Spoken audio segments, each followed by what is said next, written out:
साथियों, आजकल प्रेम संबंध, पोस्ट मैरिटल अफेयर्स, इनके बारे में बहुत सी बातें सुनने में आती हैं। वैसे तो प्रेम संबंध आजकल एक कॉमन सी बात हो गई है।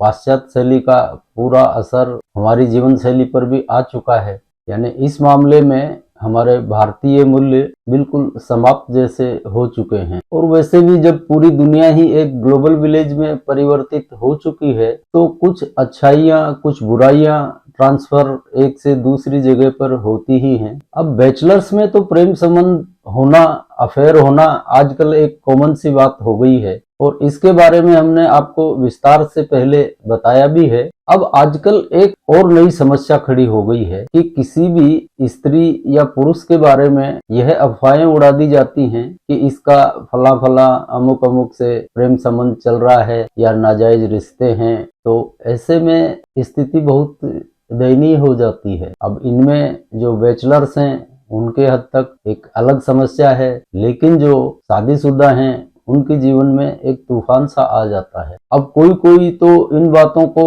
हिम्मत करके स्वीकार लेता है, जिसमें मान लीजिए हिम्मत है, पैसे का दम है या और कई कारणों से वो तो इनको स्वीकार लेता है, भले बैचलर हो या मैरिड हो। लेकिन इनमें जो शादीशुदा हैं और सक्षम नहीं हैं, मान लीजिए पति कमाता है, पत्नी हाउसवाइफ है और उसके यदि इस तरह के संबंध हो जाते हैं, अब वो सच में हैं या नहीं हैं, तो यहाँ एक बहुत गंभीर स्थिति पैदा हो जाती है। और ऐसा ही पुरुषों के मामले में भी है। भले पत्नी हाउसवाइफ है लेकिन पुरुष का कहीं अफेयर है तो वो भी बर्दाश्त नहीं कर पाती और यह समस्या घर टूटने जैसी खड़ी हो जाएगी। अब ऐसे में उनकी चिंता भी स्वाभाविक है। आदमी इन कामों में जब संलिप्त होता है तब यही सोचकर होता है कि किसी को पता नहीं चलेगा। इतना हिम्मती हमारी संस्कृति में तो शायद कोई भी नहीं है जो परवाह ही नहीं पालता हो। लेकिन जब अफवाहें उड़ने लगती हैं तब उसको यह डर सताने लगता है कि पता चल गया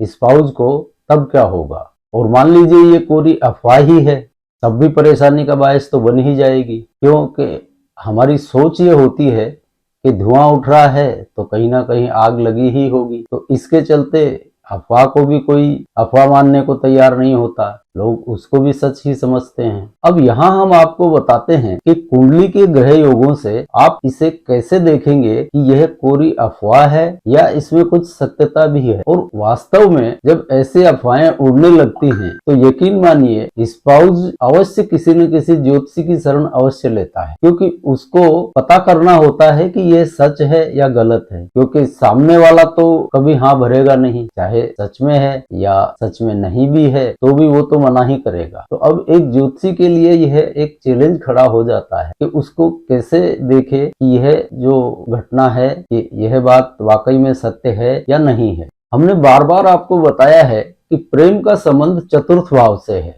और इसके बारे में हमने 2-3 पोस्ट काफी विस्तार से पहले बनाई भी हैं। अब देखिए, किसी न किसी ग्रह की दशा अंतरदशा 24 घंटे चलती ही रहती है। मानव इन ग्रहों की गिरफ्त से कभी छूटता नहीं है, यह ध्यान रखिए। अब आप सबसे पहले ये देखिए दशा अंतरदशा किस ग्रह की चल रही है। यदि वह ग्रह चतुर्थ भाव खड़ा करता है तो चतुर्थ भाव के अन्य फलों के साथ साथ प्रेम संबंध, यश अपयश, सच्ची झूठी अफवाहें, ग्रह त्याग जैसे फल भी हो सकते हैं। यह फल कौन से मिलेंगे ये भावेशों पर निर्भर करता है कि किस भावेश द्वारा यह भाव खड़ा किया गया है। हमने पूर्व की पोस्ट में आपको बताया है कि भाव हमेशा फल देने के लिए उत्तरदायी है। ग्रह किसी भाव को एक्टिव या डीएक्टिव करता है और फिर उस भाव के अनुसार फल मिलते हैं। अब इतने सारे चतुर्थ के फलों के बीच में यह कैसे पता लगाया जाए कि यह जो अफवाहें हैं या सत्य है। वैसे लोगों का नजरिया तो इसके प्रति वही धुआं उठने वाली बात का है कि धुआं उठ रहा है तो आग लगी होगी। लोग तो इसको सत्य ही मान के चलते हैं और चटकारे ले लेके बात करते हैं। लेकिन असली परेशानी बेचारे उन पति पत्नी की होती है जिनके मध्य यह समस्या चल रही है। अब यहाँ पर आप देखिए, जिस ग्रह ने चतुर्थ भाव खड़ा किया है वह चतुर्थे, षष्ठेश, अष्टमेश और एकादशेश, फिर से रिपीट कर देता हूँ, चतुर्थ भाव खड़ा करने वाला ग्रह यदि चतुर्थेश है, षष्ठेश है, अष्टमेश है या एकादशेश है तो यकीन मानिए ये जो अफवाहें उड़ रही हैं ये सत्य हैं। इनमें कहीं ना कहीं धुआं वाली बात सही है, यानी ये पूरी अफवाहें नहीं है, इनके पीछे कुछ ना कुछ राज जरूर है, यानी इस धुआं के पीछे आग लगी हुई है कहीं ना कहीं। और इन भावेशों के अलावा जो भावेश उनके द्वारा चतुर्थ भाव खड़ा किया गया है, तो मान लीजिए ये पूरी अफवाहें हैं, किसी अन्य कारण से यश अपयश उसको मिलना है, इसलिए ये अफवाहें उड़ रही हैं, सत्यता उसमें लेस मात्र भी नहीं है। यह है इसका पक्का फार्मूला।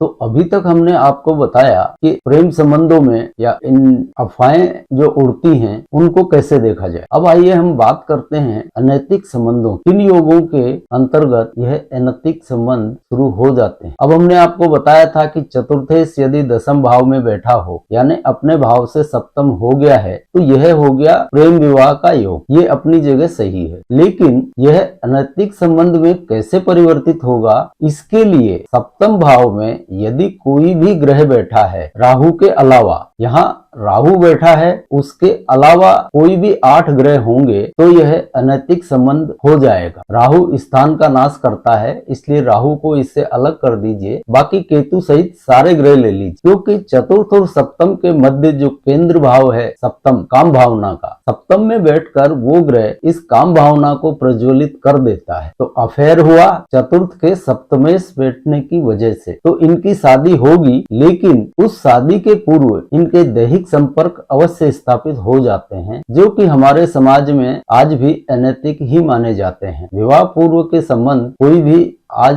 भी मंजूर नहीं करता, बहुत कम बड़े लोगों में ये हो सकता है, लेकिन एक मीडिया कर और रूढ़िवादी घरों में यह आज भी अलाउड नहीं है। तो एक तो यह हुआ चतुर्थेश दशम भाव में बैठा हुआ हो और सप्तम में राहु के अलावा कोई ग्रह बैठा हुआ हो, तो यह अनैतिक संबंध स्थापित करवा देता है। अब एक अनैतिक संबंधों का सबसे परफेक्ट योग बनता है चंद्र और नक्षत्र स्वामी के भावेश अनुसार यदि समसप्तक संबंध बनता है और इन दोनों में से कोई भी सप्तमेश है। याद रखिए, चंद्र और नक्षत्र स्वामी इन दोनों का भावेशानुसार समसप्तक संबंध हो और इन दोनों में से कोई भी एक ग्रह सप्तमेश भी हो, तो जातक में यह काम भावना बहुत प्रबल कर देता है और इनके पोस्ट मैरिटल अफेयर करीब करीब होते ही हैं। इस योग को आप पक्का मानकर चलिए। तो आज हमने बात की आपसे पोस्ट मैरिटल अफेयर्स के बारे में, कुछ योग आपको बताए। अब आज इस चैप्टर को यहीं विराम देते हैं, अगली बार मिलते हैं फिर किसी नए विषय के साथ। तब तक के लिए जय जय सिया राम।